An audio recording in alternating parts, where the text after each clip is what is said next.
This is ABC 15 News. A sad ending to the school year for students at a Phoenix high school. Thanks for choosing us tonight. I'm Katie Ramble. And I'm Steve Irvin. A popular security guard at Desert Vista High was found dead on campus today. ABC 15's Mary Ellen Resendez is live at that school.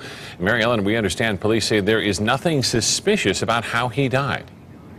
No, not at all. In fact, Pat Quinn, this was quite a shock to students. They say he exercised every morning. We were out here when they started erecting the memorial to him, and you can see they've been signing it. And here it says, "Thank you for everything. You'll be missed. You will forever be in our hearts." That's how students felt about Pat Quinn. They considered him a friend, and it was just beyond this fence that he was found on the track, collapsed.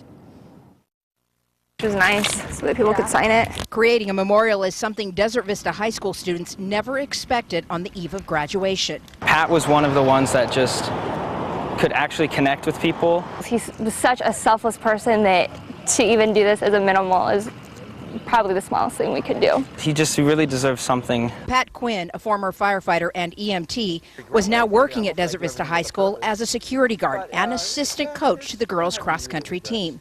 This morning, he hit the track for his typical morning run when school officials say he suffered a heart attack. One of our security persons greeted him as he was entering, I think, mile 7, and unfortunately, he was alone. Quinn's body was found lying on the track, and the news of his death quickly spread. You know, I get this phone call from my mom, and she didn't know that I didn't know and told me, and of course I burst out in tears, and I started bawling instantly. My friend called me and he said, Brian, did you hear what happened? I said, what's going on? But what happened here isn't what students want to remember, but rather that smile that brought sunshine into their school. Every morning when we would drive into the parking lot, he would always be outside waiting, and he just had this huge smile on his face, and he was always waving to everybody and saying good morning. It was a great start to the morning whenever I saw his face.